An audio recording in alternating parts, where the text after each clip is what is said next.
Hi everyone, welcome to Moon Garden.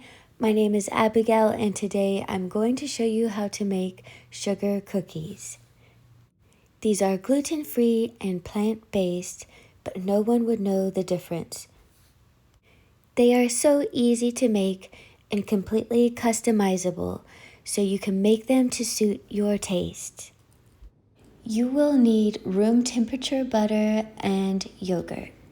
For the plant-based butter, use 185 grams or 3/4 cup, followed by 180 grams or 3/4 cup unrefined sugar.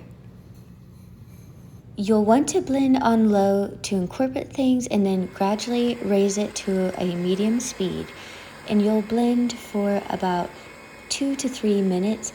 It does depend on how soft your butter became and how long it takes your sugar to begin dissolving into the butter. I like to scrape down the bowl about midway through just to make sure nothing is sticking to the bottom, and then I finish the rest of my blending until it's very creamy, fluffy. It does get a little bit more pale in color, and again, that sugar starts to dissolve into the butter. Add 114 grams or 1/3 cup of room temperature yogurt. To make sure that these cookies have flavor, not just sweetness, we'll add 2 teaspoons of vanilla essence, followed by 1/2 teaspoon of almond extract. Blend the mixture up and don't be alarmed if it doesn't all come together. You can have a little bit of separation, that's okay. It will all come together when the flour is incorporated. Scrape down the bowl just a little bit to make sure everything is thoroughly mixed in. Next, it's time for the dry ingredients to come together. In a medium bowl, you'll need 280 grams or 2 1/4 cup of all-purpose gluten-free flour, followed by 1/2 teaspoon of baking powder. If your butter does not already contain salt, add 1/8 teaspoon of salt, otherwise leave it out. Next, with a whisk, you're going to not only incorporate the ingredients together, but you're also going to add a lot of air into the flour. So just keep whisking it all together. Even if you already think the ingredients are combined, you want the flour mixture to be very fluffy and soft.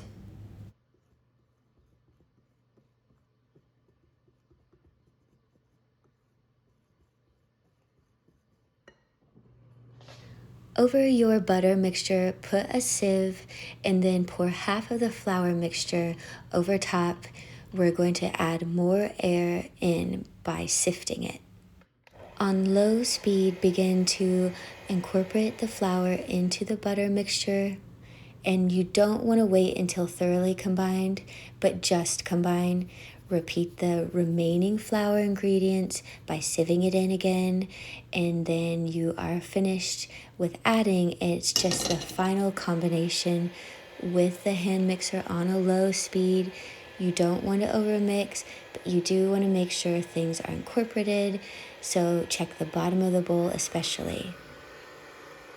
Scrape down the sides of the bowl if you need to, and just continue to mix everything in together in a circular motion and make sure it's thoroughly combined. Again, don't overmix, but you'll want to spend about a minute or so. And then I just kind of gently smooth over the top. You'll need to chill the dough for at least 30 to 45 minutes in the refrigerator. Line a cookie sheet with parchment paper as well. Under your cooling rack, add a layer of parchment paper. Preheat your oven to 180 degrees Celsius or 350 degrees Fahrenheit.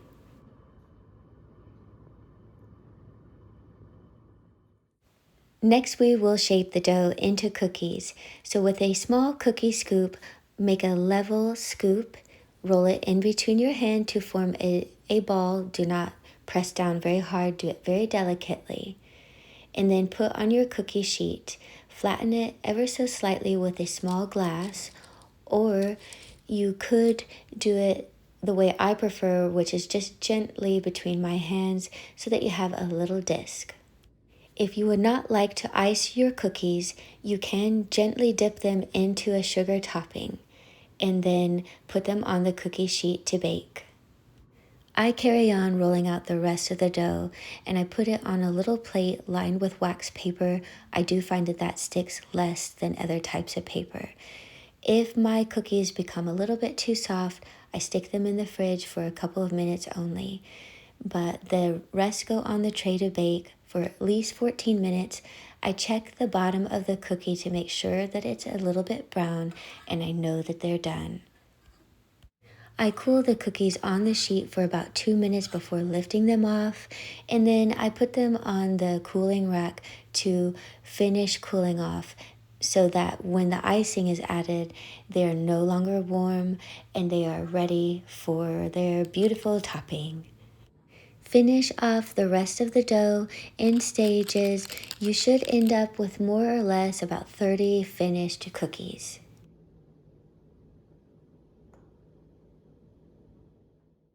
Next, I am making one batch of icing. If you were to cover every cookie with icing, you would probably want to make 3 batches.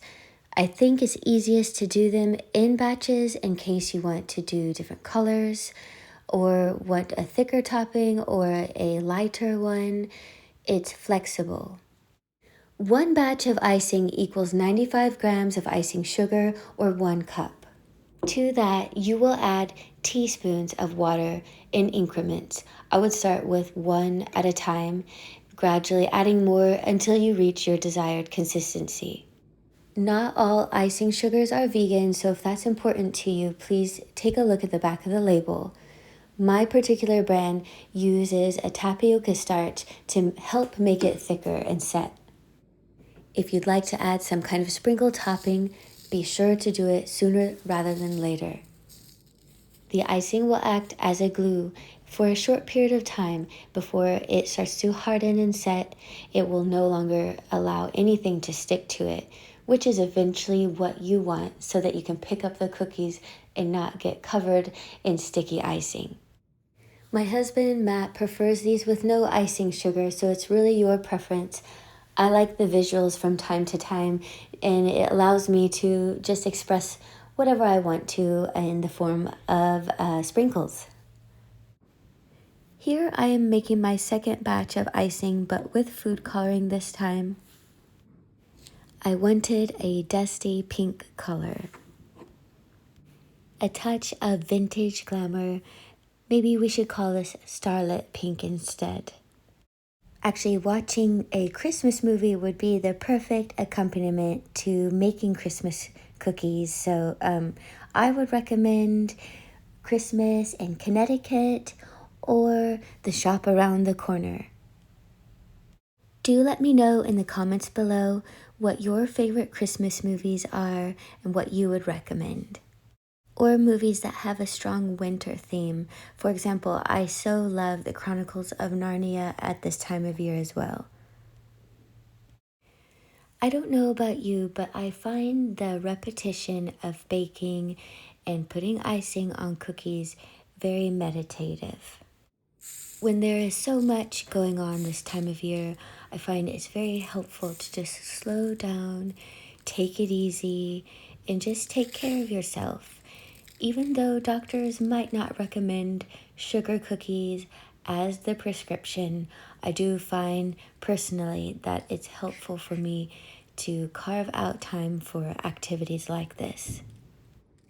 And of course, as you know, my other self-care practice is taking tea. And in the remainder of this video, you get to see me being served by my lovely husband, Matt, who is taking time for me just to pour me a cup of tea, hand me a biscuit. That's what he calls any cookie, being from Gibraltar or being British. Thank you so much for taking the time to stop by and watch this video. Wishing you the loveliest festive season ahead. Until next time, take care and stay well.